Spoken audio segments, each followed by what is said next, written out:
play of the game from way down. True, silence. Rainer getting absolutely A team wipe. The living bombs going. Oh my goodness, the ring. Bob Stastinko gonna find Rainer.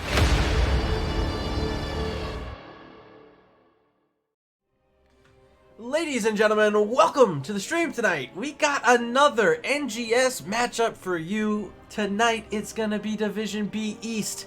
We got Tiny Dancers and Die for Vision. Both teams already kind of hung out with me this season once. I'm excited to see them twice. Earlier this week, it was Tiny Dancers taking a 2-0 victory, and they haven't dropped a map yet this season. They enter with 6 points in the standings, and tonight entering this matchup for Die for Vision, they currently have 3 points in the standing in both of their matches, making it to game number 3. They won one of them, they lost one of them, but tonight an opportunity to take on one of these 4 undefeated teams in Division B East.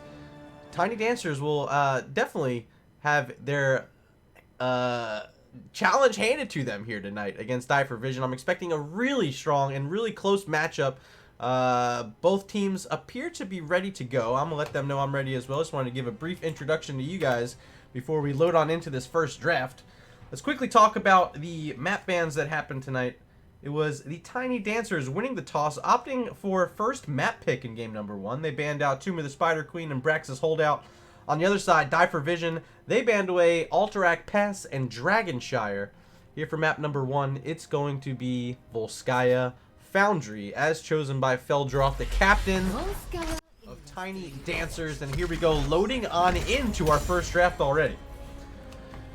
I want to say welcome. I see a few familiar faces out there, some representatives from Tiny Dancers showing up again. And of course my good friend, my new good friend, Lockville Turret in the house already. Thanks for showing up. Glad you finally got your haircut. I still haven't gotten mine. Look at this. All this like extra hair down here. Yeah, it's long. It's long. First ban is Arthas. Wow, you don't see that one every match. Quick follow-up will be the Johanna taken away by Tiny Dancers, and we're flying right through these bans. Appears as though both teams entering with a strategy, and now we see the Mephisto taken out by Die for Vision. I like it. Mephisto's been so good. I keep talking about how good he is. And finally, the hero's starting to get some respect from a lot of teams here in NGS. Final ban of the top half will be Zool, taken out by Tiny Dancers, which means we are finally ready for our first first hero pick on this map. And it's going to be Leeming. All right. Strong Sieger, strong Mage. Really good at poking down these protectors that are picked up on Volskaya Foundry. Also able to throw out a considerable amount of damage into a huge stack of heroes when they're fighting over those control points. In response, it'll be Anduin and a Mage. They're going to go with the Kael'thas here for Queen Fishing in game 1.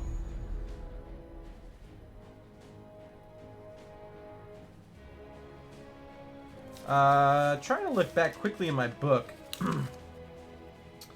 Tiny Dancers, did they play a Kael'thas the other night? No, we didn't see it. We saw that Mephisto earlier. We also saw a Leeming come out. So this is really good target banning, target picking so far by Die for Vision, as now they take the Lucio and ETC. A couple more heroes we saw the other night from Tiny Dancers. And a very strong pairing here in with that Leeming. Lucio, ETC. So, I mean, if ETC can land a good mosh pit, yeah, Leeming can clean up those fights in an instant. So you always have to be on your toes and ready to go when ETC's on the other side. That'll be played by Michael here in game number 1. As the final ban for Tiny Dancers is locked in, they're going to take away the Sonya. One ban remains, and these have been flying in rather quickly tonight, so I'm expecting no time to be wasted. Still needing a tank on the other side. Die for Vision might be thinking of taking one of them away. Who might that be? Maybe something like the Garrosh would be really strong here, paired in with the Kael'thas and Anduin. That's exactly what they're going to take away. Garrosh, the final ban from Die for Vision. Let's see what Feldroth is thinking now. Going to have to dig a little bit deeper into the hero pool for their tank selection. Could be something like a Muradin could make sense here. Some extra stuns, add that layer in on top of Kael'thas. And that's exactly what they're going to go with. Muradin and another big boy, it's Mal'Ganis. So I picked the last two picks. I called the ban on Garrosh. I called the pick on Muradin. Didn't quite see the Mal'Ganis coming, and I like that. It's going to be very hard for Li Ming to get multi-kills onto these two enormous heroes. Two picks remain, though, for Atlas and Sulfide. It'll be Imperius and Tychus. It's about time.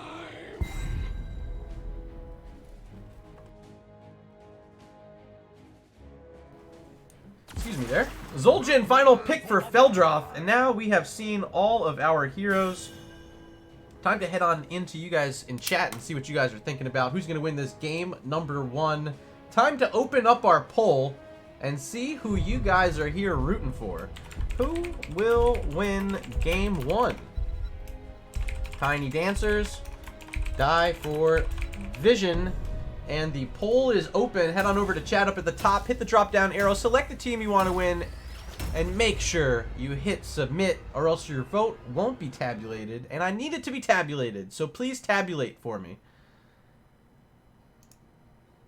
And we're going to see those results appear live on stream. Already votes coming out for Tiny Dancers. Looks like just the one vote so far. But plenty of time still to get your vote out there. Warcraft team, come on Tiny Dancers, keep it pure, says Lock Voltura, as we are loaded in game number 1, ready to go. Let's introduce this team on the left hand side first. Last out of base, I see Queen fishing on the Kael'thas. There's Feldroth playing this fantastic looking Zul'jin.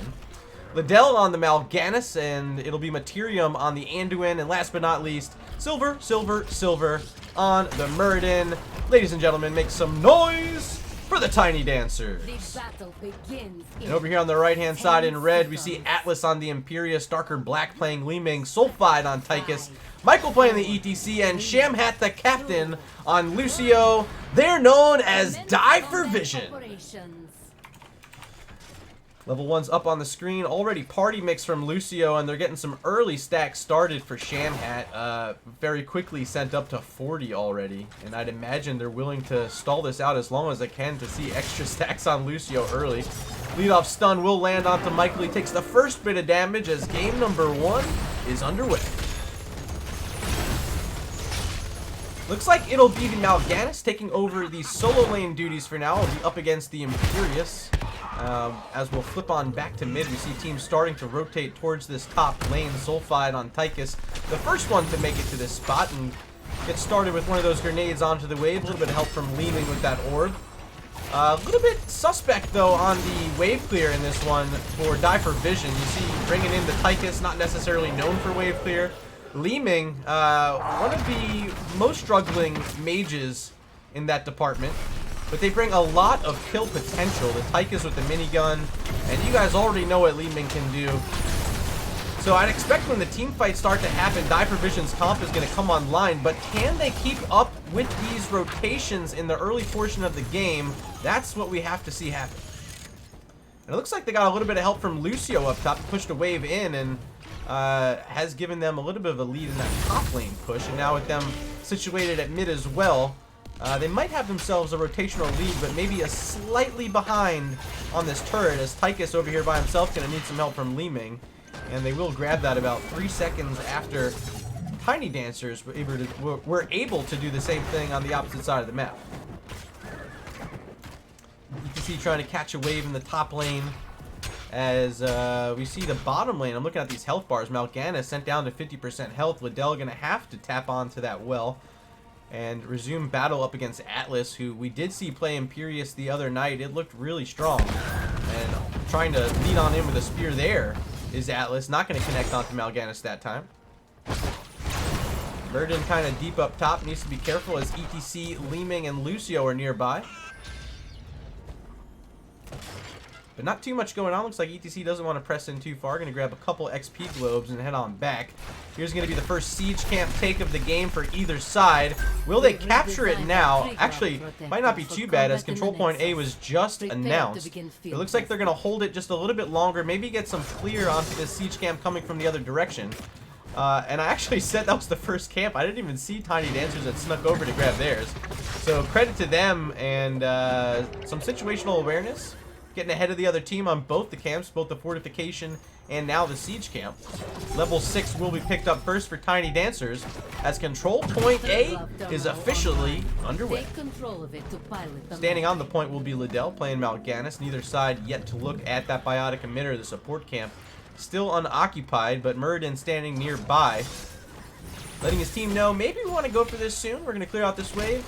Then maybe think about the rotation back in. Mal'Ganis going to scoot on off of control point A, but all by his lonesome, able to gather up 28% of the channel. Not too shabby, as now they're going to get started on the support camp. You can see nearby, there's the Night Rush landing from Mal'Ganis. More follow-up coming in with that Gravity Lapse and the Feld Claws once again from Mal'Ganis. But Michael will live. No deaths yet, still no first blood, as level 7s are about to be achieved here by Die for Vision. They have the XP lead early in this one.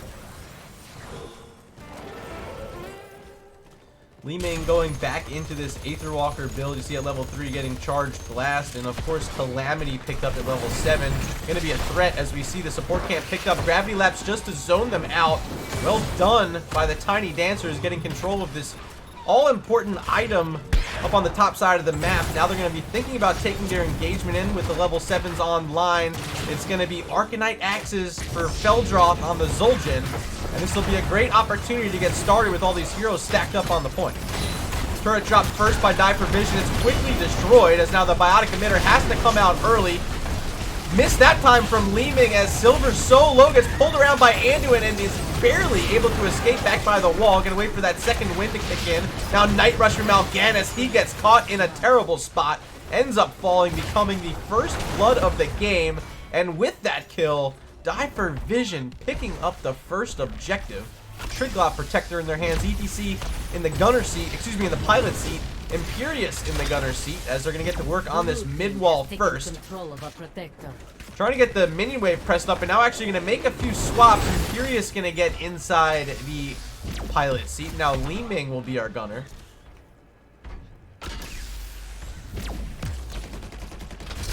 And mentioning in chat, Lockful saying that's the first time he's seen 100% of the vote go out to either team. But in game number 1, all of you in chat currently voting for Die for Vision to take this one. But they find themselves behind early. It's a full level lead currently for Die for Vision. And they're taking some structural damage up top. Will they be able to save this second tower? Looks like that might be possible. And that will be the case. 7 stacks for Zul'jin already on Arcanite Axes, trying to get as many as he can, of course. Nearly impossible to get up to 500, so you can essentially call that an infinite stacking talent. And level 7 for ETC being called out, it is Hammer-On. You don't see that one every day, but it'll be a little bit of extra kill potential from the cow. As the fortification camp is stalled out, they're now thinking about invading the opposite side with level 10 talents and a full level lead. It's going to be a while until we see Tiny Dancers reach the mark. Burden sees it, scouts it out, and says, hey guys, they just took our turret. Yeah, so a little bit behind right now our our Tiny Dancers. Die for Vision looking outstanding so far. Taking that first fight in their favor and winning the objective, finding some siege damage, and now bodying around on the Merc camps with their level 10 advantage. Basically playing it perfectly so far.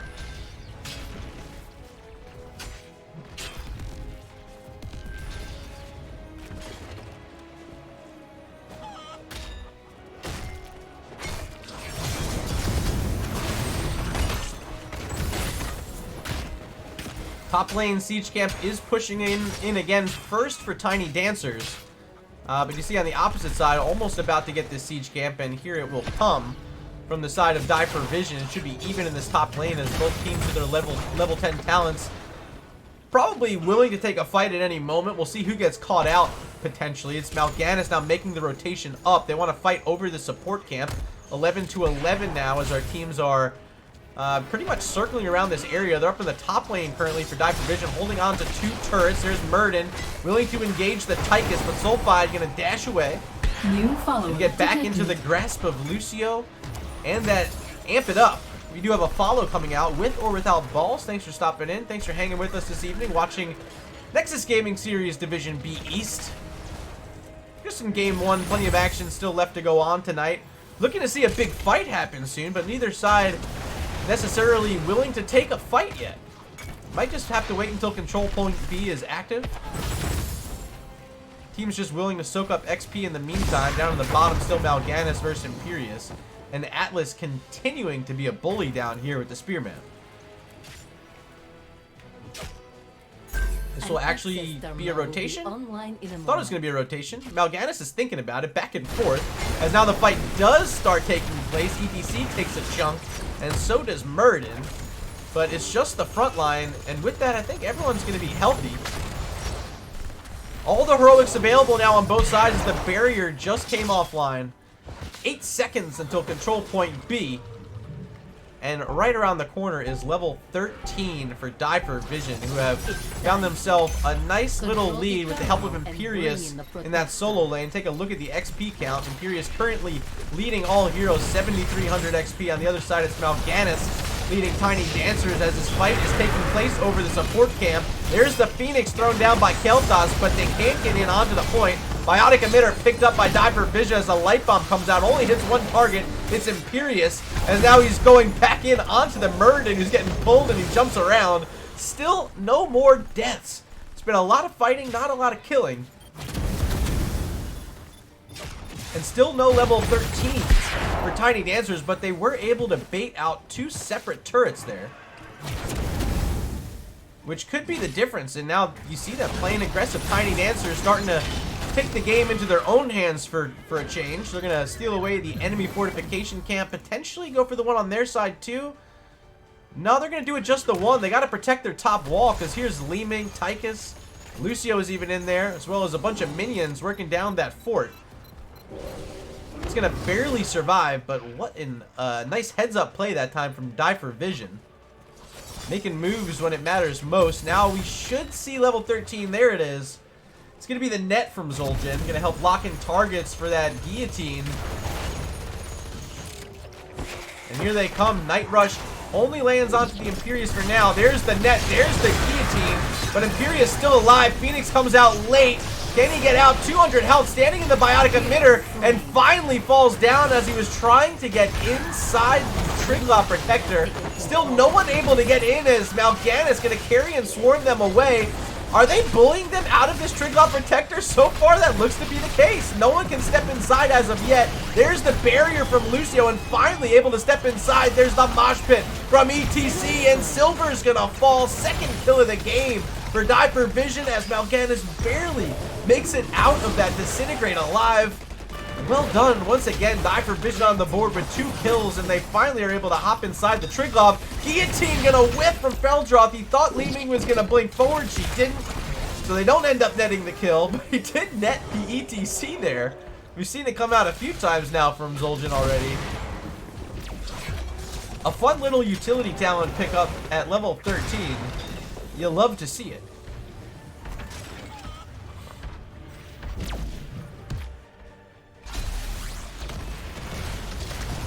Protector now on the bottom fort wall as Zul'jin's going to pressure it away, sitting at 22 stacks on Yuan Axe. Going to be a late game surprise here from the Zul'jin. He's got a lot of damage that can be built into this kit, but he's got to get to that mark first. There's a nice spear from Imperius. Did it hit him? It looked like it hit him. It didn't look like he was stunned for the full duration. That was kind of bizarre. As Li Ming's going to try to work down the well, not quite able to. There's a Storm Bolt going to land on the ETC, but quickly with the face melt knocking back Mal'Ganis. And Michael will survive as the team's starting to ping over onto their fortification camp. Both sides going to get them started. We'll try to get them both in frame for you. Should be a little bit quicker on our left-hand side with the help of Zul'jin. They're actually grabbed at almost identical moments there. Our vote is a bit behind here. Yep, maybe. A bit behind. It's a full level they're behind right now.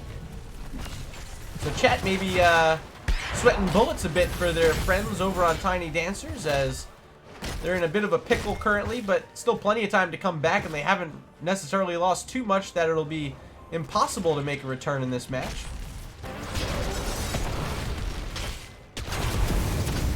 But with level 13 on the side of Die for Vision, they got to be careful here. There's plenty of good XP sitting around the map as they find a nice chunk here at mid, and Mal'Ganis making the rotation down to the bottom. He'll get started on clearing these out. Looks like we're going to see a rotation as well from Muradin, Anduin. Can they keep this Imperious here? They're going to try. There's a Stormbolt, but Angelic Armaments popped immediately. Do they have the net as well? Oh no! The Guillotine barely missing, and now the full rotation with the Mosh Pit. It does land onto Muradin, but he's able to get out. Pops the Avatar. Silver going to kite away, and they will be able to survive, but ooh, you got to feel bad that time for the miss on the Imperious. They're looking for their second kill of the game. They weren't quite able to get him down. Now Leeming going to try to poke in. That Avatar about to expire for Muradin. And there it goes. No more stone form for him. We are even on talents. All of our heroes currently waiting here. Actually, no, excuse me. Mal'Ganis is split out right now. He's up in the top lane as we see one of the turrets come down here from Die for Vision. They want to pressure onto this fort as much as they can before control point C is called out. And they're going to get that well, but here's the Guillotine, lands onto Tychus. Sleep comes out, but what a barrier by Lucio. Shamhat doing what she needed that time, but they don't save the day. Lucio ends up falling, and now Imperious also going to go down. A double kill for Tiny Dancers coming at a very good moment. Control point C active just 10 seconds from now. And with those kills, they're going to have an easy shot at channeling it up early. But are there any other advantages to be had? Looks like Fortification Camp spawning in about 5 seconds. Do they see that? Will they head over to it? Yes, they will. Here comes the Zul'jin, Muradin, and Mal'Ganis. And they'll quickly be able to get through this. Standing on the point currently is Kael'thas, being as safe as possible. Is Queen fishing? And on the opposite side, Anduin waiting for the team to show up to potentially take another turret. And there they go. Materium's going to start it up. Feldroth and Silver right behind. And yeah, 29 stacks currently on Yuan Axe. Zul'jin almost ready to go. The pickup at level 7 currently sitting at 44 stacks. So that's doing a bit more damage too. But yeah, that'll help a lot once that's complete, and we're going to see it right here. There's 30 stacks for Zul'jin completed at 15 minutes and 26 seconds. Kael'thas in the top lane having to clear out a siege camp. Queen Fishing doing what she can. We're going to have to rejoin the team in just a moment. They got all the way to 99%. Now they want to get their... I think they want their siege camp. I don't see why not here. No? New follower they have time. detected. They're thinking about it. Kael'thas is going for it. Okay. Thank you for the follow in chat, McFly. Oh, 2007. Welcome. Or 02007? I don't know. Maybe. Is it like a James Bond thing?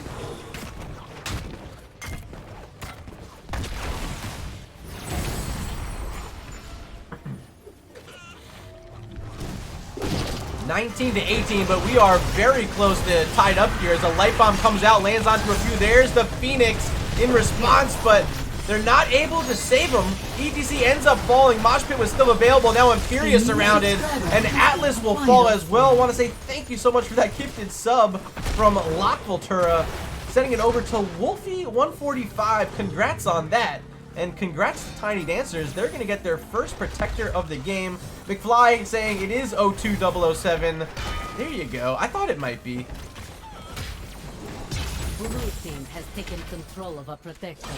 3 heroes are going to be in this bottom lane as Leeming's going to try to poke them out. There goes one of those turrets that help finish off this fort. They should be able to. And at mid, there's Mal'Ganis and Kael'thas inside the protector getting through the wall. They're trying to also get this mini wave pressed up. Wait for the team to rotate. Actually, no, don't wait for the team to rotate. Because their team, they're pushing this bottom lane. Still heroes dead for another 4 seconds till ETC's back up. It's just Leeming and Tychus on the map. And they're looking for a kill here. Do they have the light bomb? No, the teleport just in time from Leeming. Darker Black's going to survive. Blue team will destroy the fort.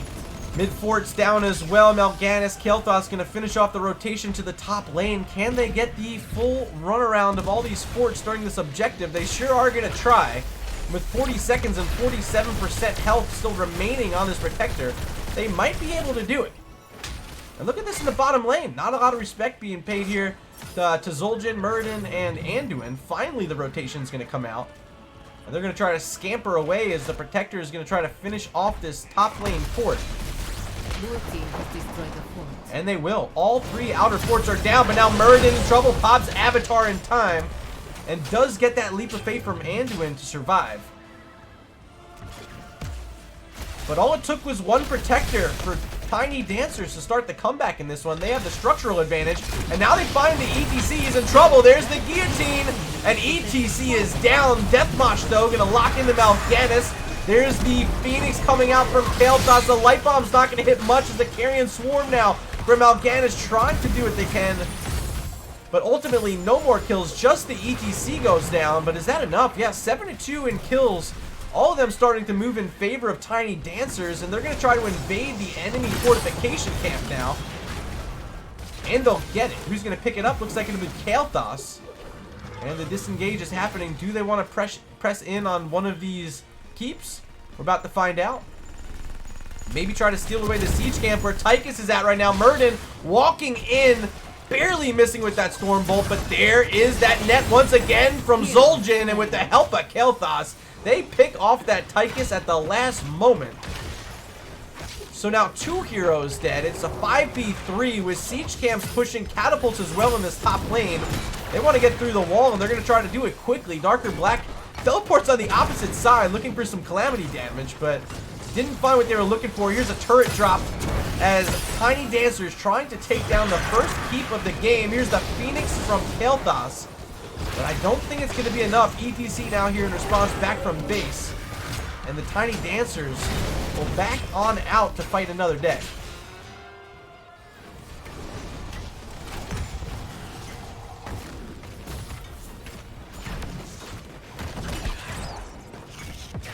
Fortification camp is going to be picked up. Zul'jin able to hold on to it as Muradin getting that Stormbolt in to make sure no one came nearby. Opportunity to paint all these maps blue. They already stole away 2 on the opposite end. Now working on their fortification camp, and the last one still standing will be that siege camp on their side of the map. And they're heading that way right now, so they're going to have all of these locked in their possession. El Taquito says, I now have Murda RG voice casting Steve Ross painting for his dad. This is awesome. Awesome. Okay, I don't know what that means. I guess you're watching Bob Ross? Steve Ross? I don't know who Steve Ross is. Is he an actor? Steve Ross? A new terminal will be ready shortly. Making the rotation in the bottom lane. This is a smart play. Also using a turret should be enough to get through this keep. As someone's telling me to hydrate. That's lockable turret. We see a fight happening. EDC trying to come in. Does get netted by Zul'jin. And that guillotine not going to hit much. There's the Draken laser drop by Tychus as they're trying to finish off Muradin. But he's in that stone form. The Avatar came out. Still a mosh pit available for ETC as they already take out the support. Can Michael survive? He's trying to die on top of heroes. But no, he just pops the mosh pit anyway, locks in the Muradin. Now the death mosh gonna hold steady. Who died there? I'm so confused. The Zul'jin fell there at the end. It's a 3 for 2 in favor of Tiny Dancers as I fumble my way through that fight. Looks like both those teams weren't quite so sure of what was going on either. 11-4 currently the kill count as control point A is active, but once again Tiny Dancers with an advantage on the map should be able to maintain control of this throughout this advantage. And you see Muradin also trying to get a little frisky down in the bottom lane, wants to finish off this keep. But I hate to tell you, you're not going to do it by yourself. You're going to need a little bit of help. They still have that turret here, but I'd imagine they want to hold on to it. Minion wave approaching to help get the job done, but Imperius will be here in time. Can he slow down this push onto the keep? No, keep down. That's the first of the game. And Tiny Dancers will now have unlimited catapults in the bottom lane. Every single wave, a new catapult will be spawning for them. And you can see this one catapult here in the mid lane about to be approaching that keep wall. Just one tower still standing there. Die for Vision now at full strength, wanting to get onto this point. 99% has been channeled. Are they too late? Tychus in trouble, does get netted in by Zul'jin, and these Arcanite axes are spinning now at 75 stacks. Imperius all by himself with those armaments, but rooted in again. Atlas is gonna fall. Can Liddell find anything else? No. It's a 2 for nothing, and a Triglav Protector late game for Tiny Dancers. They already got through that bottom keep. Can they close it out here without Imperius and Tychus, two of their stronger defenders? This is going to be tough for them to do. Stormbolt does land onto Leeming. There's the follow-up Chastise. Oh, and almost predicting the teleport was Zul'jin, but Darker Black able to survive with the help of that shield that she provided herself. But now with this Protector on the core, is it too little, too late? Already down to 80%, 70, 60, and closing in fast. Game number 1 in impressive fashion in the second half is going to be handed over to the Tiny Dancers.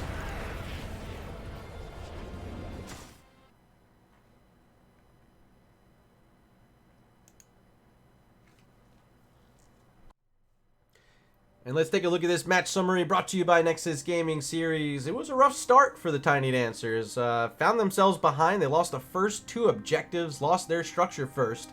But they bounced back in a meaningful way. 7 kills for Queen Fishing and 0 deaths. Led everyone on her team in hero damage. Almost said all heroes, but Leeming barely topping at 80k. Our Game 1 MVP going to be handed over to Queen Fishing.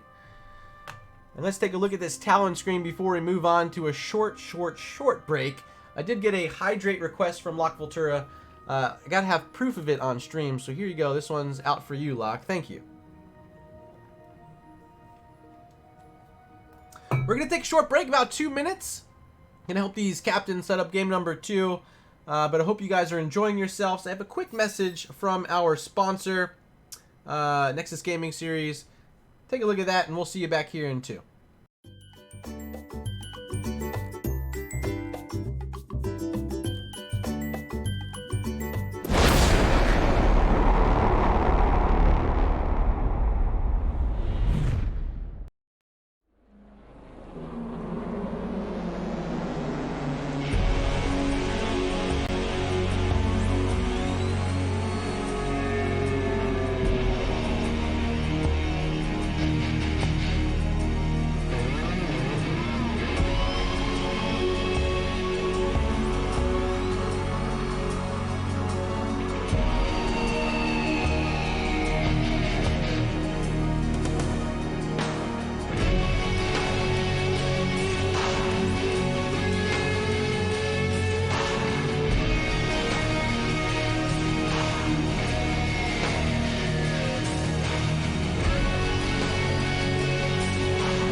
And welcome back. I just realized I forgot to mention earlier, I'm joined tonight by the Green Mist, my oh-so-wonderful co-caster here with me throughout this NGS Season 9. What a game number 1. What a good comeback that time for Tiny Dancers, who are still yet to drop a map early here in this Season 9. Looking really solid. And you guys picked, 100% of you guys picked Tiny Dancers to win that. So credit to chat. You guys got it right. Can you pick it right in game number 2? We're going to find out in a bit. But so far, so good for you guys, so congrats there. I have all of our players ready to go in this lobby. Looks like we're going to be heading into Battlefield of Eternity. Let them know I'm ready to go, and we should have our draft number 2 underway in just a moment.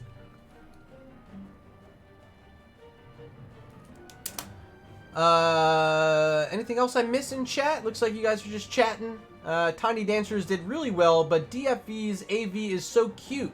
Wish he was my husband. Oh, that's so sweet. Is that your actual husband? Maybe he is. If so, congrats. Just waiting to get the ready check from Die for Vision, and we should be launching this second draft in just a moment. I want to say a quick thank you for being here. Really trying to make this push towards Twitch partner this season. So if you're not already following the channel, now is a perfect time to do so. Hit that follow button for me. And if you want to be super awesome, make sure notifications are active so you know every single time I'm going live with these matches. If you can show up, pop in, just hang out with us, throw some chat lines out if you can, and enjoy some Heroes of the Storm, that'd be tremendous. I got to keep 75 average viewers throughout the season. Currently, we're sitting at 26. Appreciate the support, but we need even more people to be here. So if you can make it back another night too, that would be incredible. Would love to see some follows roll in. Thank you so much for those. And of course, if you have a Twitch Prime you're not using, go ahead and slap that on there as well. You'll love to see it. Looks like Shamhat is ready to go. Die for Vision's ready. Feldroth gonna start it up for us. Get ready for game number 2. We're about to be heading on into Battlefield of Eternity with Tiny Dancers up 1-0.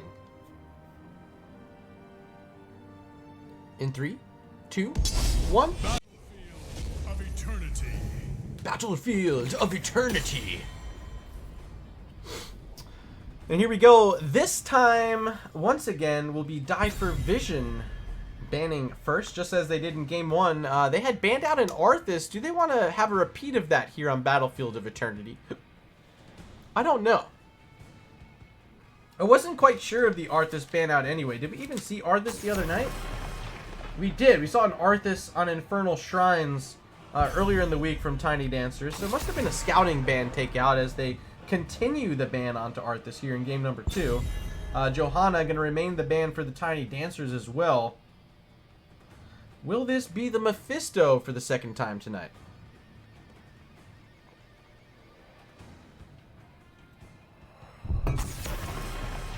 No, it will be the ETC this time. So tanks getting banned out, so far 3 of them. Will this be another tank ban? Will they just choke out the entire pool?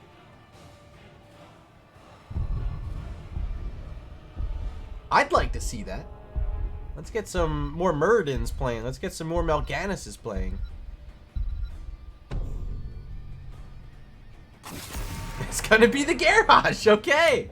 So they are sticking with the tank theme. 4 of them taken out in the top half, which means they are at a premium now. We'll see if Shamhat's gonna decide to take one here with their first pick. Die for Vision on the clock. They're gonna have 13 seconds left to make this decision. Do they want that Muradin, or else you're starting to look at tanks like the Blaze, perhaps the Anubarak. The Mal'Ganis is still an option as well, but they want the Zul. Zul, a strong pick on most wave clear heavy maps, but here on Battlefield of Eternity, I'm not so sure that's the case. We'll see how Atlas can do here in game number 2 on the hero. Very strong hero. Just not so certain when you're fighting inside the jungle area if Zul gets the same sort of value that you want. It's going to be Li Ming, and once again, it'll be Anduin for Materium. So a strong mage pick for Battlefield of Eternity. Li Ming able to do a lot of damage onto the Immortal. And obviously a kill threat. So I like the selection first there for Queen Fishing. What will be the response? Do they want to grab their tank now? They do. They take the Muradin for Michael, and they get Jimmy Jim Raynor. Gonna have access into that Exterminator here on Battlefield of Eternity. Gonna give them a lot of race tools here. As we have 1 ban remaining for each of our teams, it's Tiny Dancers on the clock first. Might think about taking out a support. They already have their Anduin. Do they want to ban out the Lucio that was played in game number 1? Might be a good spot for it here. No, instead it'll be the Stukov, which isn't a bad idea either. Saying they'd rather deal with the Lucio than the Stukov. Don't want to be rooted inside the silence. Don't want to be stunned in the silence.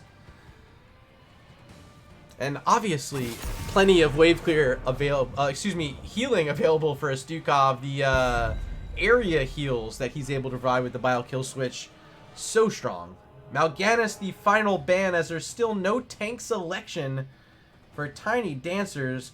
They got to be thinking about a Blazer and a Nubrak at this point. I don't even know what else is left from there. Like a main tank Uther, perhaps? That would be fun.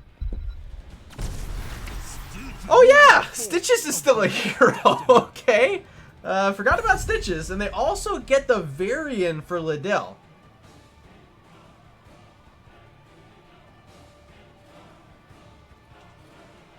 So they have a pick comp with one pick still left, and I think that last pick could be a Greymane, and it would be absolutely perfect for them, having that extra layer of destruction with the Cursed Bullet.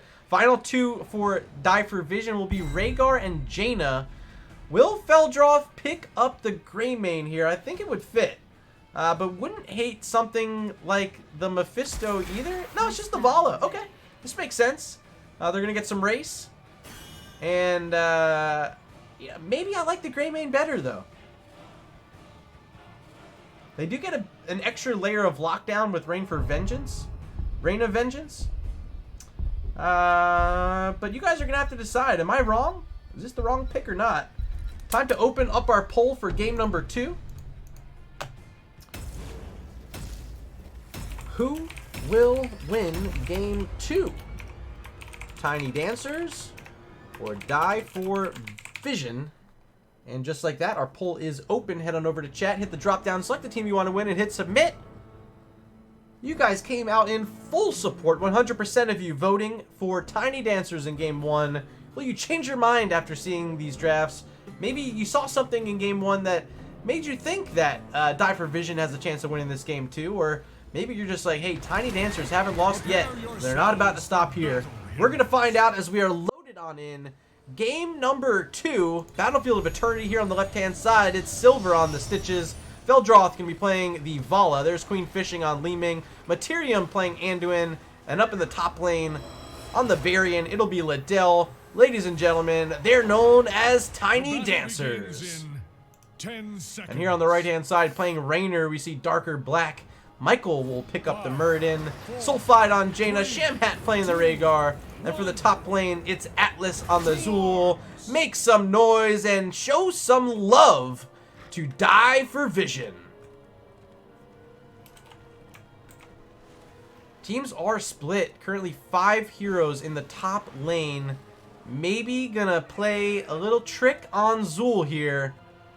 But so far, Atlas playing safe by the wall, not wanting to get too far out. Will he be exposed?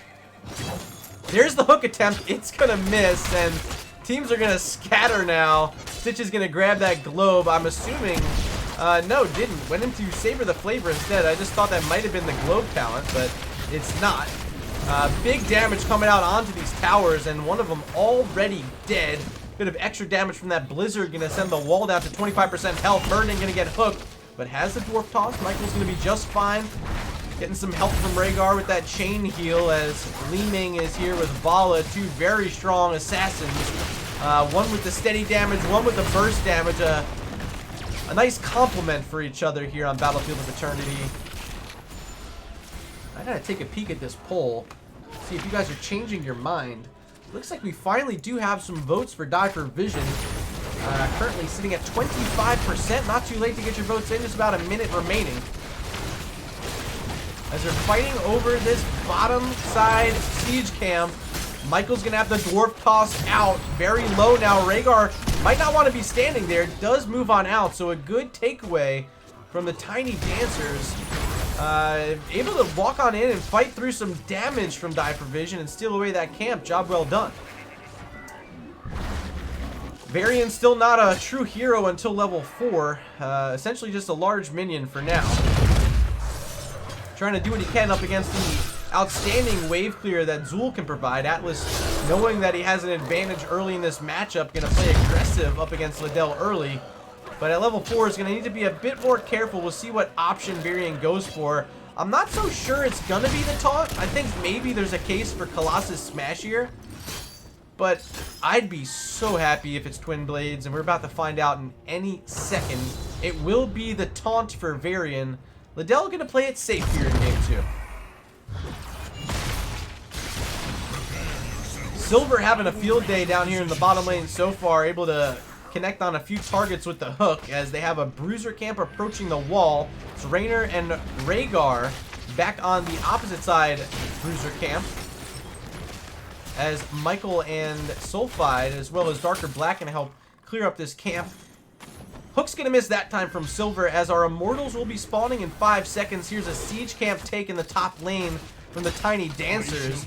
They'll be able to clear out this Shaman and get to work on the Immortal, but first over there, here's Jim Raynor, Exterminator Jim Raynor. Darker Black gonna get some early damage out. Now joining in with that lightning shield is Sham had on Rhaegar.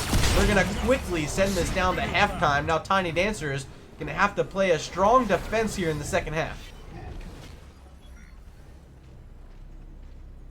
Looks like they might just be willing to race it out though. Li Ming, Vala, yeah, they're just throwing damage out, can allow the tanks to do the stalling. As Zul's in the top lane trying to clear out that bruiser camp.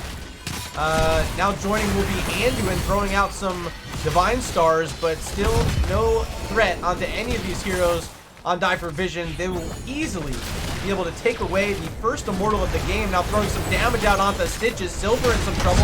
Has to get saved by Anduin as Varian started to move forward. Bit of a miscue there as Silver sent all the way down to 400 health. Ends up surviving. But it's a first Immortal, another early objective for Die for Vision, starting off very similarly than they did to the way they did in game number 1. We're going to try to get the first structure down here with this Immortal.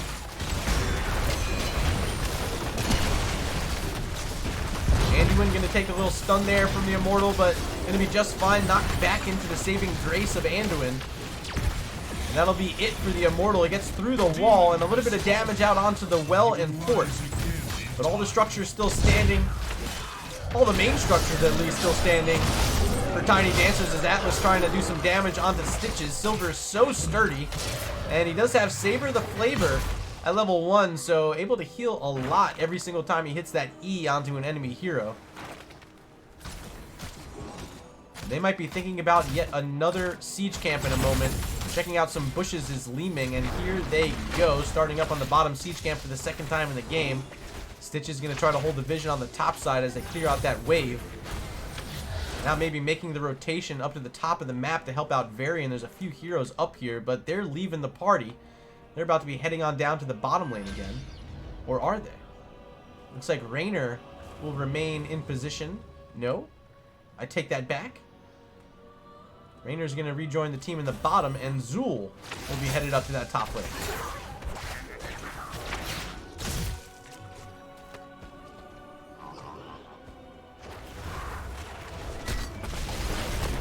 Khazra-Cam's here, but Jaina's so good at clearing these things out. The moment they stall, just drop your Blizzard.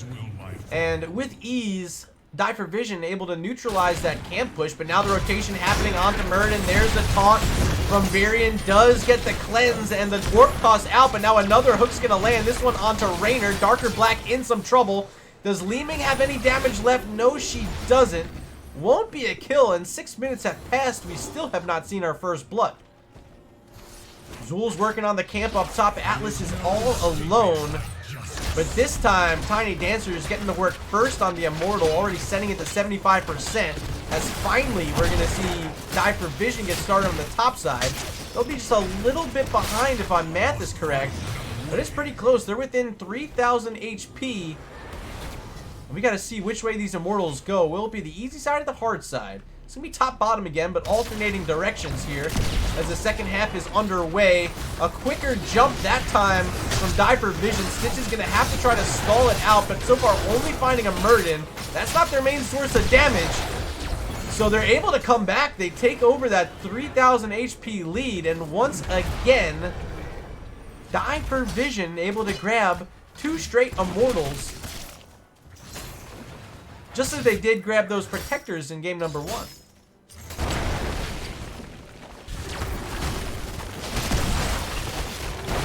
Early push here. They're getting a lot of damage out onto this board even before the Immortal shows up. Level 10's just around the corner for both teams. Should be hitting at almost the same moment.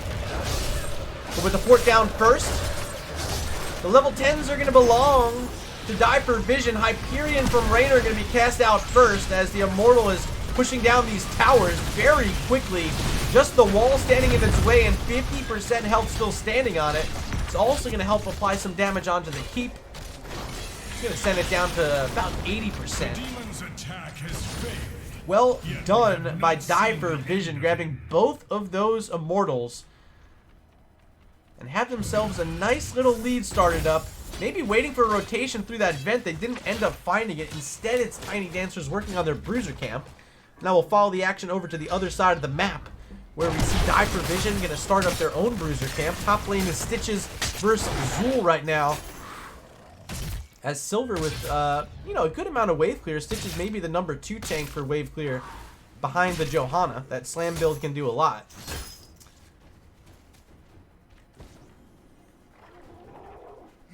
We're going to have to deal with the bruiser camp now, and doesn't look like any support is on the way. Scratch that. Here comes Feldroth on his way up. But Zool's going to pressure in onto Stitches, trying to get these cursed strikes out and push in this camp towards the wall. Now Vala showing up. Does hit that multi-shot onto Atlas, but able to walk away. Will be just fine. Rest of the team now here as well, but they don't have any protection in the bottom lane. And here comes a nice little push. Khazra camp minion wave and a few heroes. No, they're going to back it off. I'm surprised. Thought maybe they wanted to take the rotation deep onto the enemy side of the map, but maybe thinking better without their Zool nearby. Wanting to join up with him instead and potentially push down this top lane fort. That looks like exactly what they're about to do. Murden about to step on in. There's the Stormbolt onto it. The rest of the team now showing up in response. Wizard dropped by Jaina in a nice spot to clear out the minion wave. And very quickly, they're going to do immediate work onto that fort. Will it finally go down? Maybe not. Nice response now from Tiny Dancers. Trying to slow it all down. A lot of damage from Leeming, but look at that Poison Nova from Zool. Feldroth still standing in the Hyperion, taking so much damage. Had to be careful as Stitches becomes the first blood of the game right in front of his own fort, right before the Immortal phase. And that's a big pickup for Diaper Vision, who already send their Raynor down to the Immortal, getting started with Exterminator. Here comes the rest of the team, including Zool, Rhaegar, and Jaina. And they're going to be able to push the halftime phase here with just about 25% of it taking off on the opposite side. A healthy lead. And after already taking 2 of these Immortals, you got to believe with this sort of lead, they are in prime position to get 3 in a row right now. Leeming going to try to lead it off. Nice root from Anduin, going to lock in Murden, but that's not necessarily the target you want to kill. He's way too healthy. 3-man Reign of Vengeance, but no follow-up that time from anyone else. They're able to push him off the Immortal, but they still need to find a fight without their level 13 talents. They're going to split some heroes off to find that XP. Here goes Vala to the bottom lane, going to use that multi-shot to her advantage. But seeing that information, here come Diaper Vision yet again, diving on the point is Rhaegar. Nice disintegrate from Leeming, but not hitting any of those primary targets. There's the salvation. Ring of Frost comes in response as Anduin now rooted in by Zool. Materium's going to fall. Second kill of the game for Diaper Vision as they're able to pick up their 3rd straight Immortal. Looking really good. This Zool push is starting to get annoying as well. Atlas slamming in some extra skeletal minions onto this keep wall, exactly where the Immortal's about to be dropping in as well.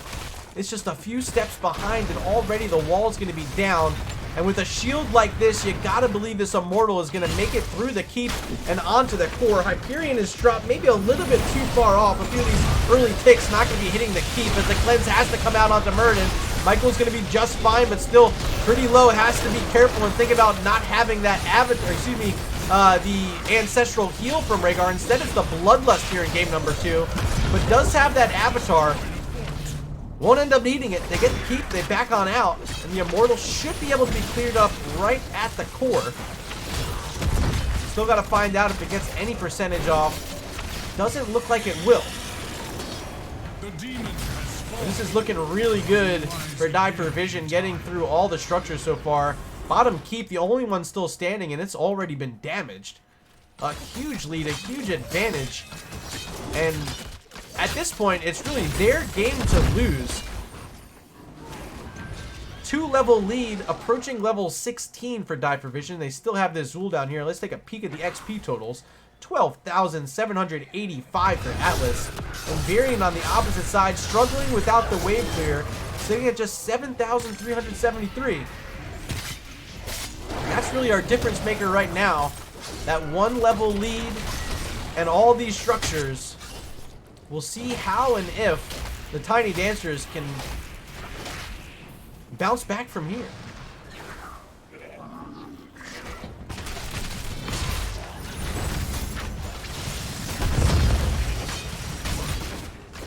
So another thing to remind you of, Die for Vision, first 2 games of the season went to a game number 3. If they are able to win this Battlefield of Eternity map, that would be all 3 games for them this season, making it the distance. And that's exactly what they are hoping for, as they're currently down 1-0 in the set. Can't afford to lose this one. And with this sort of lead, they're definitely looking like it's possible. Immortal phase number 4 about to spawn, 14 seconds. And they have the level 16 talent tier advantage. It's going to be really tough. Probably impossible for the Tiny Dancers to match that mark by time they need to be fighting over the Immortal. But they're going to clear out this Bruiser camp and make their move on in. Have to take a fight down this talent tier. And they're going to have to be down 50% at halftime as they get 0 damage onto the enemy Immortal. Oh yeah, hate to see that if you're a fan of Tiny Dancers. Murden gonna look for it. Early Stormbolt onto Stitches. Silver gonna press on in anyway. Need to push them off this Immortal, looking for that long fishing hook, but not able to connect on that one. Trying to find that Rainer. It was pretty close. They're gonna have to wait for that cooldown to come back online as Vala split out to the top lane. Still looking for XP. Here comes the attack.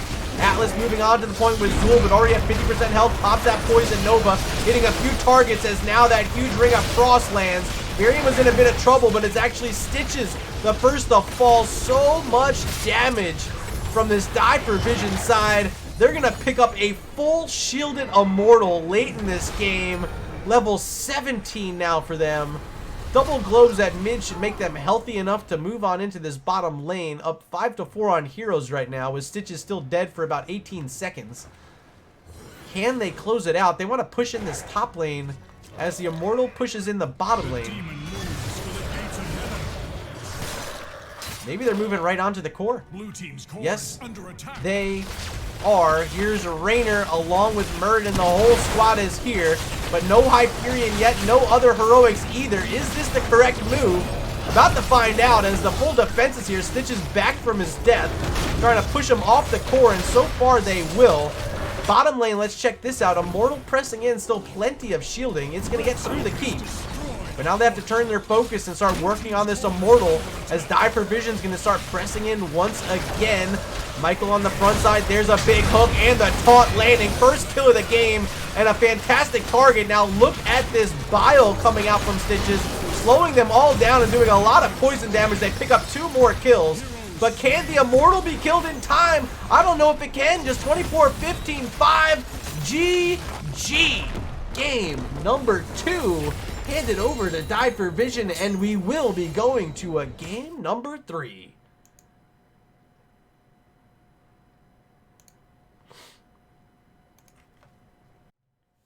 Let's take another look at another match summary brought to you by Nexus Gaming Series. Oh, what a different tale that time. Atlas able to first pick Azul, and look at these numbers. Top siege damage, top hero damage, top XP on the team. Job well done by Atlas. Our game number 2 MVP, only needing 3 kills to get the job done. And didn't lose any heroes till right there at the end, but it didn't matter. Immortal too strong, baby. Let's take a look at these talents before we move into our final break of the night. I gotta say once again, thank you to everyone who's hanging out here with us this evening. If you're not yet following, make sure you hit that follow button. If you have a Twitch Prime available, slap it on. You won't hate the decision. We'll be back in about 2 minutes for game number 3.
welcome back in. You just got done watching Die for Vision hand the first loss of the season over to Tiny Dancers, and this game number 3 will be our deciding map of the night.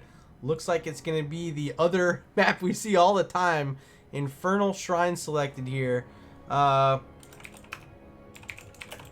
want to make sure they have the lobby set up right. There we go. Looks like we're good to go now. Feldroth catching that along with me and got the draft mode set up properly. I think we're about to be ready to go. Just got to wait for some ready checks from our captains. I got to continue drinking some water. You guys haven't been hydrating me as much tonight. I got to hydrate myself. What's going on here?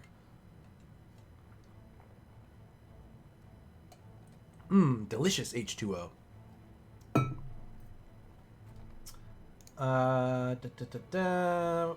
We have one ready on the side of Tiny Dancers, just waiting to hear from Die for Vision before we get started.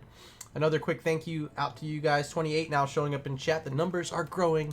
You guys are multiplying. You love to see it. Thanks for being here. Make sure you hit that follow button before you go. If you're watching on YouTube, yeah, hit the follow button there as well. It's red. It says subscribe over there. It's confusing.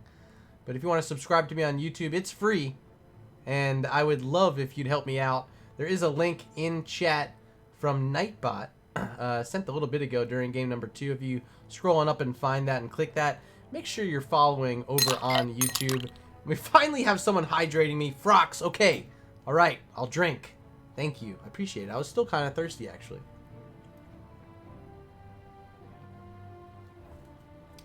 So tasty once again. Green Mist, would you care for any? Here, I'll just hold the straw out for you. Is that good? Just like this? Okay. Green Mist is drinking too. It might get mistier. I don't know if you guys are ready for more mist. Looks like we're about to load in. Feldroth giving us the countdown. Ladies and gentlemen, welcome to Infernal Shrines. Infernal Shrines. I love this map. Everyone likes this map. Volskaya we see all the time. Maybe Alterac Pass and Battlefield of Eternity. And then always Infernal Shrines. No one bans out this map. They like playing on it. It seems to have one of the more fun objectives for teams to fight over. A bit of randomness to it, but still predictability. And a lot of strategies that can come out. Do you go for the wave clear? Do you go for the pit comps? Do you go for whatever it might be? It's going to be a Falstead ban, though. We haven't seen him all night, but they don't want to deal with it on Infernal. Tiny Dancers going to ban out the bird. Not switching up their strategy at all. Once again, will be a ban on Arthas from Die for Vision. That's the 3rd time this evening. Not willing to switch up their plan. How does it change from here, though? 15 seconds for Tiny Dancers to make a decision in Game 1. A lot of those tanks were choked out. They found themselves onto a Stitches. So they're just going to ban out the Zool and get back to what they were doing earlier in the matchup that worked in Game 1. Will this be a ban on Johanna? Or will Johanna be available for Tiny Dancers? No, Johanna going to be banned out. So do they go for a tank? I feel like taking a tank earlier in the draft would have benefited them in game number 1. Instead going with that Li Ming and Anduin. They didn't really ever have an opportunity to take a tank until the second half of the draft. But they want the kill toss. They want that mage damage. And it's pretty strong here on Infernal Shrines. I want to say thank you in chat. We just got a new follow coming in from I'm eating cookies right now. That sounds nice. I would like to eat a cookie right now too. I might have some downstairs. I think there's like a box of Oreos or something like that. Maybe. Mal'Canis Raynor though. That's the second time tonight we're going to see the Raynor for Die for Vision. Just utilized him on on Battlefield of Eternity. And they're going to try to do the same here on Infernal Shrines. So we see Garrosh and Lucio picked up. This is a quality pairing. The speed boost that Lucio will be able to give Garrosh will allow him to get on top of targets, allow Garrosh to toss them into good spots for Kael'thas, and whatever these two other picks might be for Tiny Dancers to help get some kills. I really, really like those two picks, especially just getting that tank locked in before this final ban. I think a wise decision as we see Urel, the final hero, taken out from Die for Vision, and there's just one ban remaining. It belongs to the Tiny Dancers. Might want to think about taking out a support. Will it be the Rhaegar, which we just saw used in Game 2 with the Bloodlust paired in with Raynor? I think that might be a wise one. It's going to be Anduin, though. Signaling to me, likely going to see the Rhaegar again. I don't think they're going to have to pick it quite yet. And also, having access to that cleanse is going to be really nice for Shamhat. The Stukov also still available, was banned out in game number 2. Might have been something they were thinking about playing, but we didn't end up seeing it. But no, it's just going to be the Rhaegar, and I think this is the right pick. And a new hero has entered the arena. It's Blaze for Arthas. Blaze for Atlas, not Arthas. Excuse me.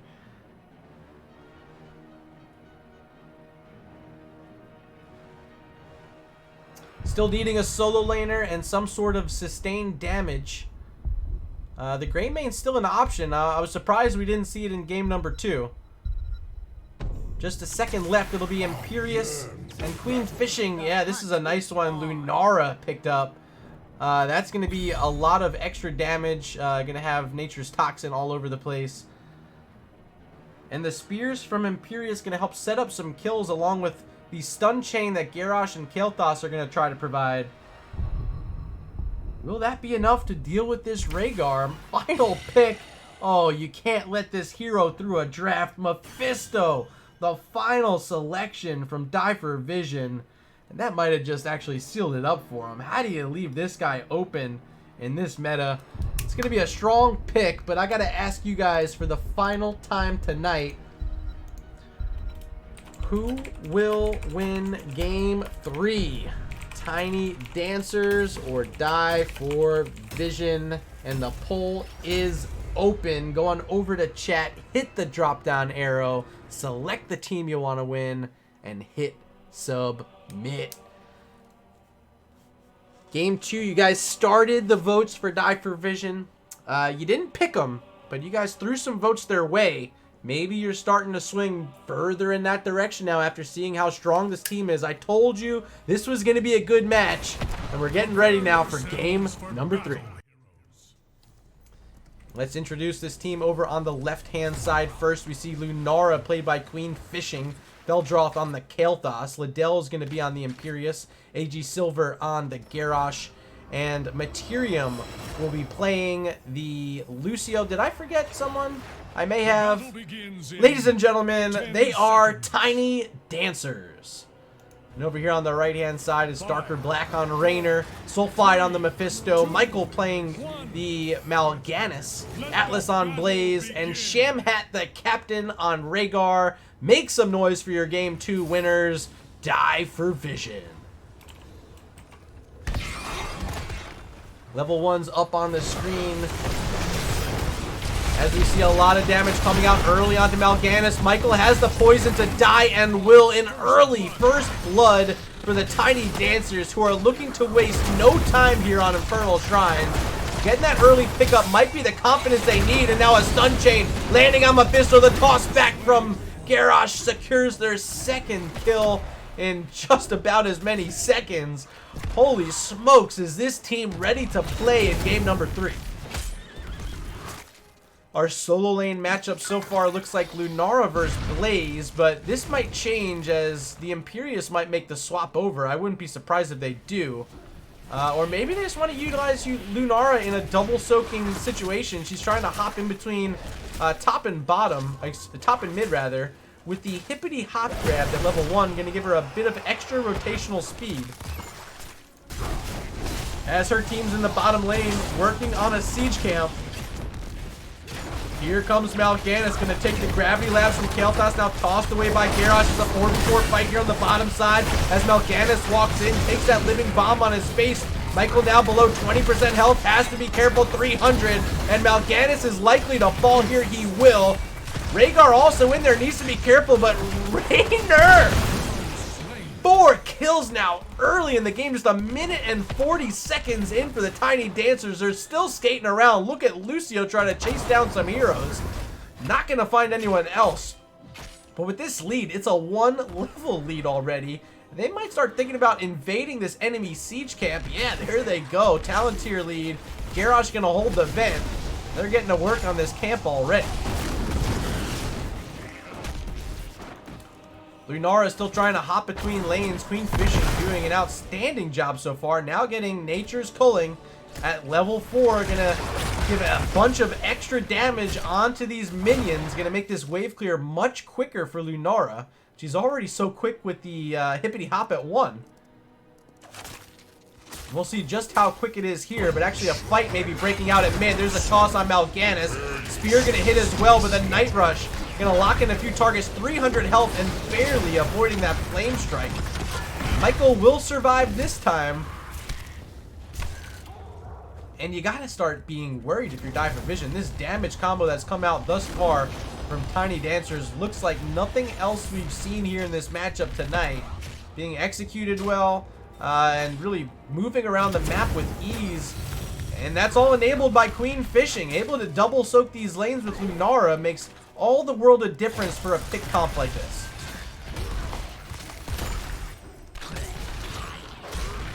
Shamhat will be revealed in the vent, and Garrosh was thinking about walking that way. Instead, going to hold the topside vision. Here comes Mephisto shading over the wall. As the Night Rush comes out, will take the gravity lapse though from Kael'thas. Gets shut down for now as that living bomb is trying to spread around. Mal'Ganis steps into a toss from Garrosh. Now the Flame Strike will connect. Michael at 78 health. Lucio with a few of those sound waves going to pick up the first kill of the fight. Now trying to chase down the Blaze. Gets a double kill along with Imperius. Tiny Dancers are not slowing down yet. Just a moment away from level 7. And a few moments away from picking up their first objective since game number 1.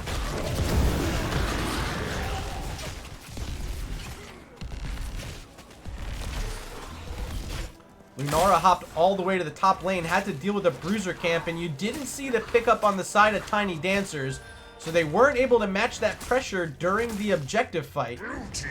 But they still get the kills, they're still able to save their fort, and now they have a frozen Punisher for the bottom lane. This is going to be shutting down structures, and still no one's baited it over the wall, so it's going to be a free wall.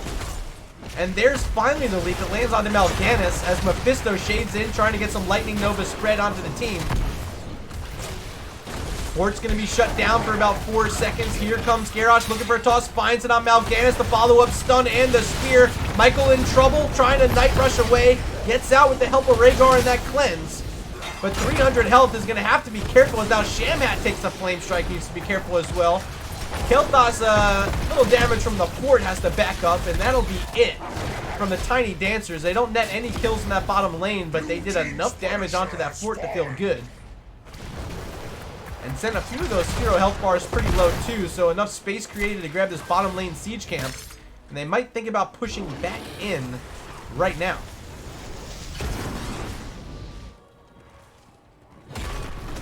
Yes, they will. Mephisto going to try to slow it down. And actually clears out that wave nicely. Now with full strength showing up 4v4 in the bottom lane, that's going to push back Tiny Dancers. Let's check out the action at mid where Lunara is still hopping around, still throwing out that damage. Went into Splintered Spear at level 7, which makes the wave clear even better. And we miss a kill. Mal'Ganis down for the 3rd time in the game. And I'd assume it was another Garrosh toss. They're just a moment away from level 10. Peeking in at our XP totals. Look at Lunara go. 8,000. Demolishing currently the Blaze as Mephisto tossed around by Garrosh. Barely able to get out. Lucio is trying to find the help to boop boop Mephisto back into the team. But not quite able to reach. As Feldroth now sitting at 17 stacks on Mana Addict. Should get number 18 off that Merc Wave. Uh-oh. Uh-oh. Uh-oh. Feldroth, you missed all the globes you wanted. You hate to see it. Still going to be sitting at 17.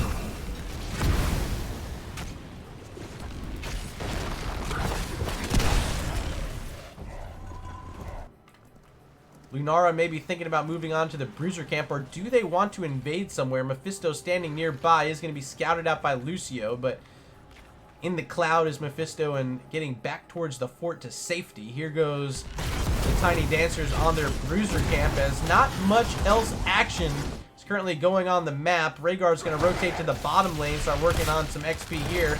Lunara needs to be careful, now sees the Mal'Ganis rotating down, and finally joining will be Mephisto as well.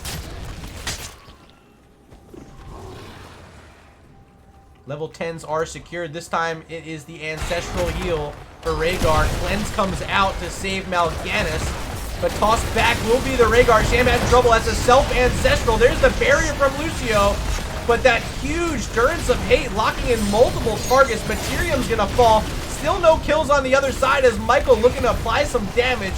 It is gonna be Garrosh the lowest as Mephisto's looking to finish him off, but 300 health will still survive.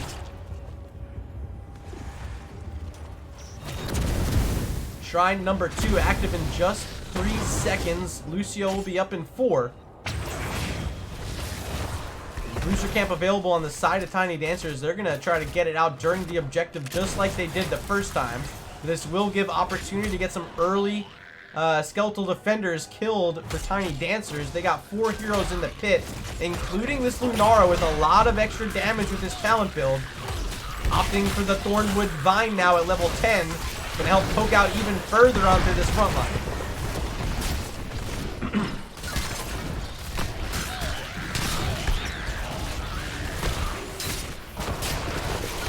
The Dancers may be trying to get level 13, but they're not going to be able to get it in time. Already 22 skeletal defenders picked up. Here comes the Phoenix. Now the toss onto Mal'Ganis.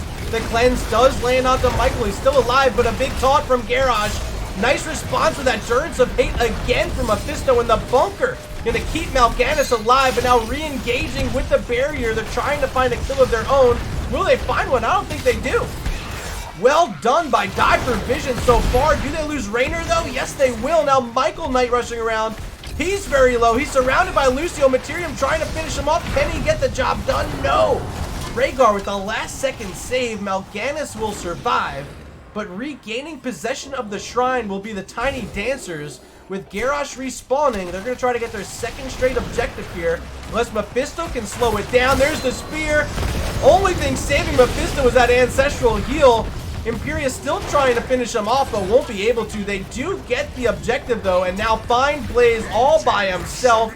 Atlas is likely going to fall. Yes, he will. 9th kill of the game for the Tiny Dancers. Now with level 13 talents online, their second straight objective.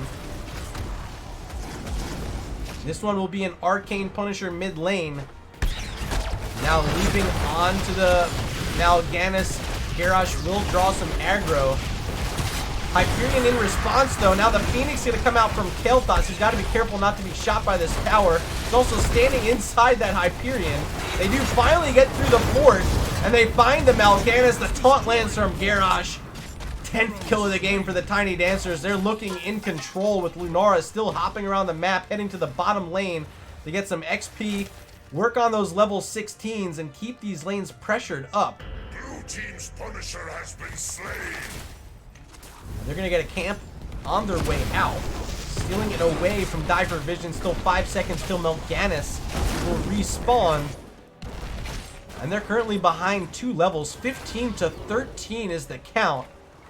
And this might be their bottom fort as well. Yes, it will. Mephisto getting tossed around. There's a spear landing. Knockback as well. Will Sulfide fall? Oh my god, this comp is not stopping. Garrosh looks unbelievable here in game number 3. Taking a look at the kills. Materium! 5 kills on the Lucio. 5 deaths for Mal'Ganis is having the hardest time staying alive. They're really starting to bully him here. And this is the type of game Tiny Dancers is looking to play. Getting on all the camps, now having a talent tier advantage, level 16 to 14. They're going to also grab their Bruiser camp as Lunara is starting to prep that wave. They could be thinking about pushing in onto this top fort momentarily. Our next shrine will be in the top lane, so if they're able to get that well, That would be very good for them. So you can expect a good defense here and some heroes starting to rotate to the top lane. Mal'Ganis and Raynor coming from the bottom, I'd imagine, gonna make their way up to the top. But oh my, it's Rhaegar tossed back and taunted. A lot of damage on Shamhat, and she's gonna go down. 12th kill of the game, a 10-kill lead, and now a bruiser camp spawning in 5 seconds nearby. Tiny Dancers want it. But they want this Raynor first. Darker Black's gonna be slow. The spear does land. Is there a toss as well? So far, no, but look at Lucio skating around the backside trying to chase down this Raynor. Should be there in time. Does boop him away a little bit. And Materium adds to the kill count. 6 kills in the game now for Lucio.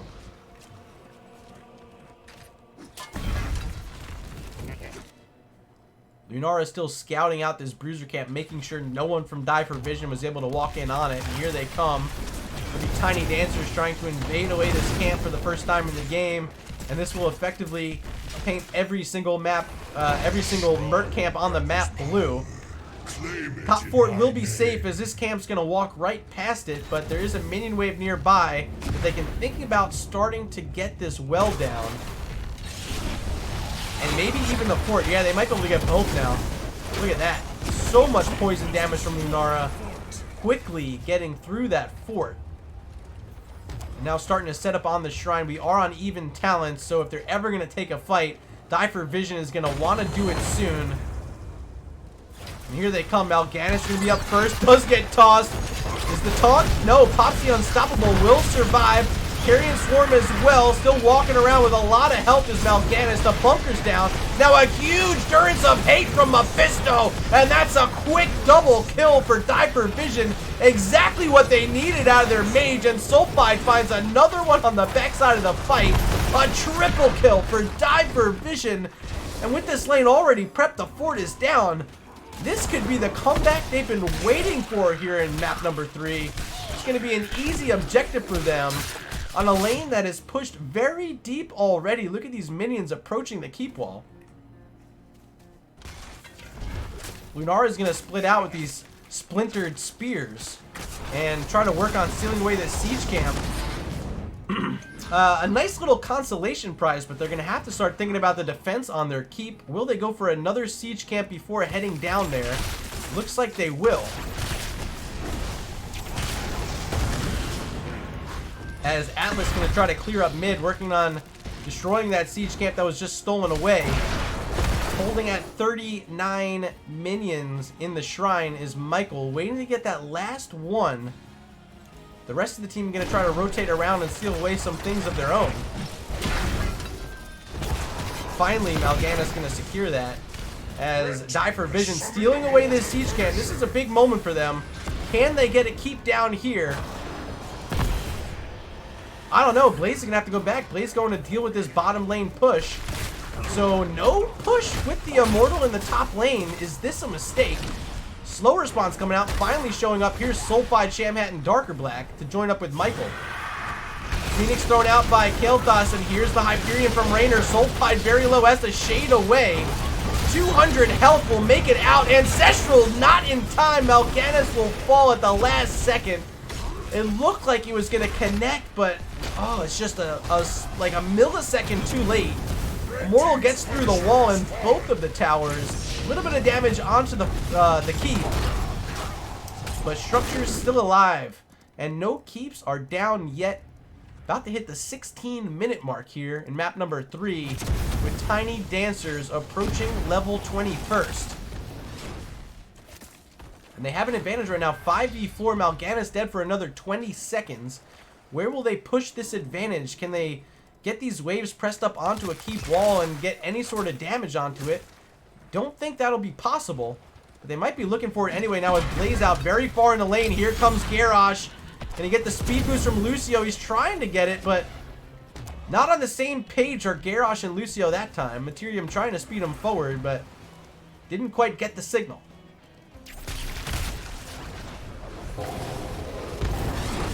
Getting through the first of the 2 towers in this bottom lane. With level 20 talents online, here comes the Phoenix, and that should be enough to get through the wall. Now Catapult approaching. They're going to try to see what they can do onto the keep as well. Blaze still up in the mid lane, and they know that. So they might be looking for something. They do find the Mal'Ganis. There's the taunt onto him. Ancestral late for the second time in a row. This damage is too potent.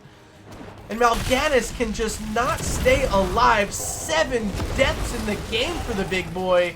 Really struggling against this combo. And Tiny Dancer is going to try to secure this keep. Can they get it down? Catapult's still here, still firing away. And with this Lunara damage, they should be able to get it down. 37 seconds until Mal'Ganis is back on the map. First keep of the game is down. Top lane in trouble too. Both these towers are killed.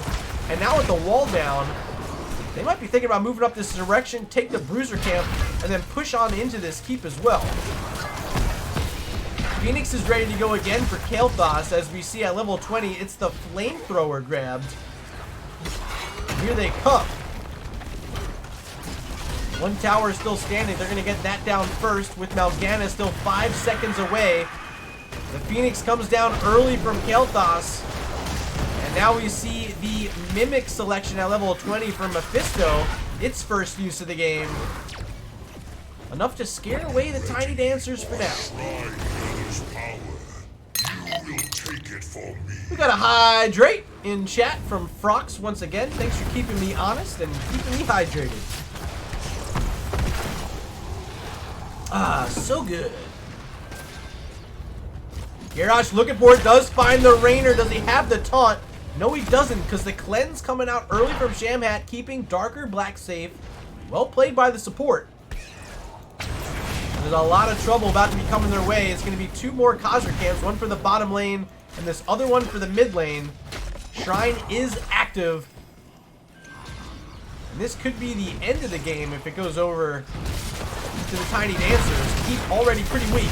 Blaze going to lead it off with a Jet Propulsion. Follow up sleep with that Night Rush from Mal'Ganis. But now Blaze locked in. Should have a bunker in just a moment. Does have it. But taunted in the tower is Mal'Ganis. Now in response is Mephisto's ult, but it doesn't do enough to get any kills. Just locks him in and kind of stalls out the engagement. This time the Ancestral will connect onto Blaze as he gets away, but without Mal'Ganis, and yikes, 8 deaths in the game for the big boy.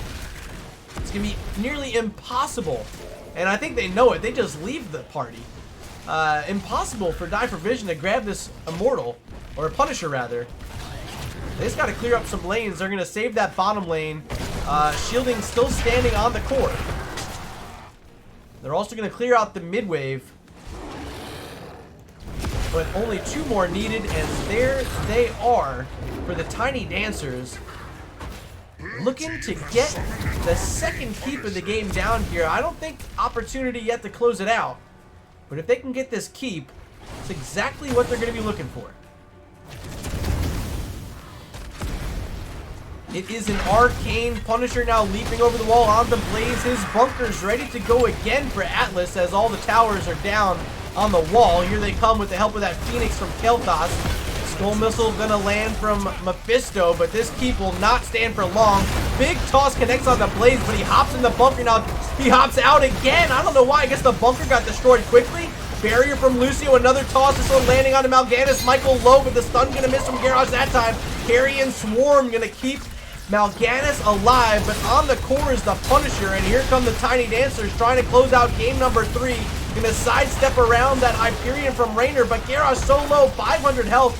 Needs to be careful here. Gets a little bit of supporting from Lucio as the core shielding's down. 40 seconds till Blaze is back now at 60%. Still moving in, trying to close it out as Mal'Ganis trying to shut them down. Do they get a kill? Imperius is so low, but Lucio able to keep them alive.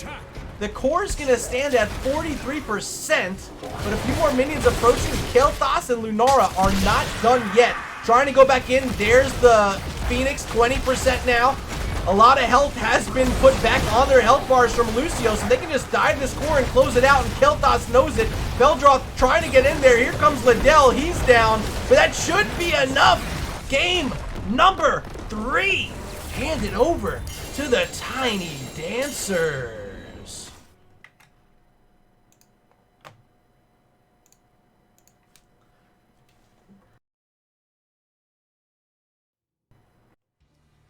And let's take our final look at a match summary brought to you by Nexus Gaming Series. That was exactly what the Tiny Dancers were looking to do in game number 3. Utilize that garage to its full potential. Lucio with the most kills in the game, 6 were totaled up. But I think I just got to give the MVP performance to Silver there in game number 3. Setting up so many of those kills, bullying around the Mal'Ganis the entire map. Well done and well deserved for the Tiny Dancers, and what a tremendous effort tonight from Die for Vision, handing this team their first loss of the season. Die for Vision looked outstanding and really had a solid chance there in game 3 to take it as well. So I knew this was going to be a good matchup heading in, and it definitely proved to be one. A lot of credit has to go out to DFV. Please don't hang your heads low after that one. You guys look great tonight. But we are going to try to set up an interview. I'm going to see if I can get in touch with Feldroth, who gave us an outstanding interview the other night. I'd love to have him back on the show. Is he waiting for me already? Maybe not. I'm going to hop in a lobby, and I'll send out a ping. Hey. Hey. I didn't even have to let you know. You just hopped in. Yeah, well, you told us ahead of the game, so I just did what you said to do. What a man. I appreciate it. And I got to say, huge congrats. What a set tonight. That was thrilling to the last minute, to say the least. How's the team feeling? Really strong. Die for Vision played extremely well. That was definitely the most challenging team we've been up against so far, so good on them. It was really strong. Yeah, I was just saying a lot of credit has to go out for them. They did their homework. They came out, banned out some heroes that maybe you guys were thinking about. And, you know, game number 2, they bullied you guys around on Battlefield of Eternity. Boy, did they. We, banned almost every tank in the game. That was rough. we were put in a hard spot for sure there, because we weren't able to pick. They picked the tanks we wanted right before we wanted them every time, or banned it, so... Well, let's talk some more about that. They're banning tonight. They focused down the Arthas in all 3 games. They also were able to take away, specifically in game number 2, that ETC after you guys already taken out Johanna and Garrosh. So the tanks were slim pickings from the start. Are you regretting not taking a tank before the second ban phase there? The second game? Hell yeah, we were. We wish we had of. I honestly didn't mean to ban Garrosh. It kind of was a panic ban at the end, so I feel a little bad for that. So part of it's on us for making it harder than it needed to be. But yeah, we should have picked a tank earlier there. You know, Muradin was still up. He's always a safe pick, so we could have done something there, but we didn't. So we paid the price very dearly. Let's rewind a bit. Let's talk about map number 1 tonight. It was Volskaya Foundry, and you guys came out cooking. You picked up the Zul'jin, and late game really were able to swing the tide there. Do you feel as though the selection on Zul'jin was the difference maker, or is there someone else on your team you want to highlight that helped you guys make that comeback late on Volskaya? We had a lot of great characters there. Kel'Thas, you know, does great when he hits 20 as well. Zul'jin, though, is really, you know, what you hope to carry late game, and it did that. So I feel like it's a really safe pickup for comps where you're okay with losing the first objective, you're okay with winning the first objective. If you win it, great, you're getting more pressure. If you lose it, then you get a ton of stacks. I think I was at halfway after the first Punisher, just because you know, it's a big, easy target to hit. So we were pleased that way, because we knew if we won early, we could carry that lead. If it was a struggle for us early, then we knew we had something to look forward to late game, and it wasn't just going to be up to us to make some kind of magical thing happen. We knew that we had a plan. So game number 2, I don't want to talk too much about it, but you guys started off, you had the Li Ming, you had the Varian as well. And with that final pick, I was a bit surprised you went with the Vala instead of the Greymane. Do you think maybe a swap there on the Greymane would have given you a bit more kill potential, having the Cursed Bullet with the taunt and the burst from Li Ming, or do you still feel good about the Vala there?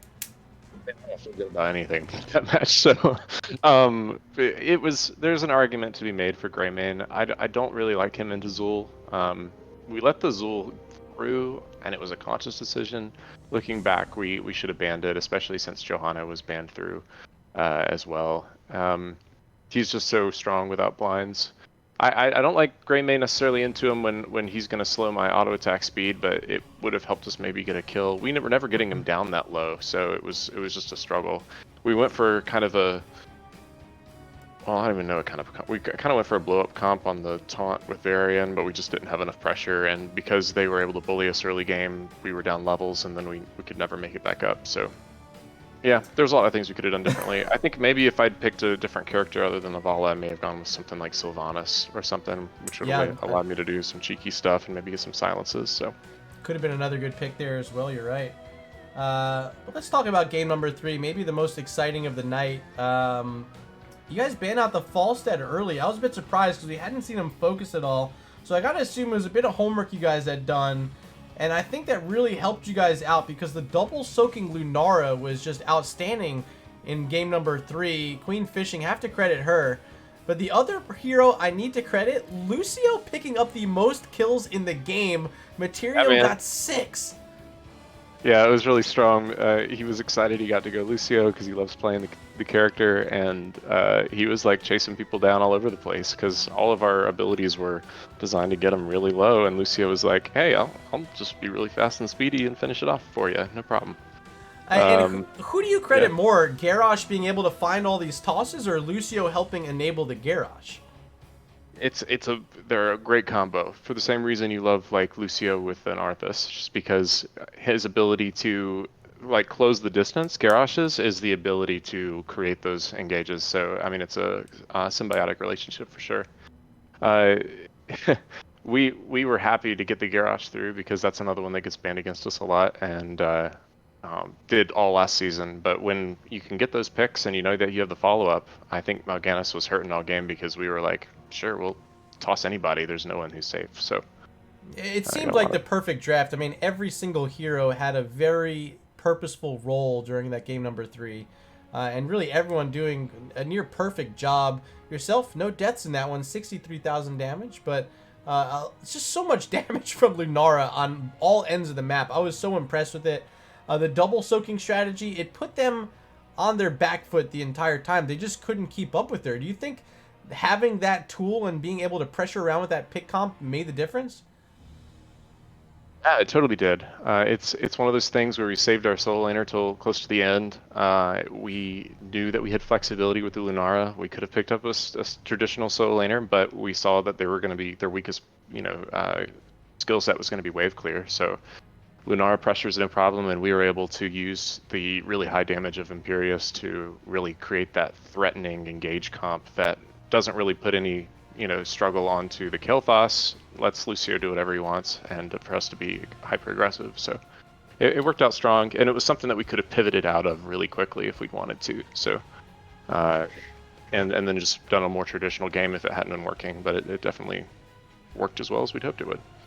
Are there any other moments tonight that you want to highlight, maybe happened on comms, like a big moment your team came together and made a play happen? Anything specific tonight? There's a bunch of them. I'm a little salty I died on Volskaya. That's my only death in the entire division so far. Really? Yeah, and props to Die for Vision, because that was our only loss so far. They were so difficult to play against. They did really well.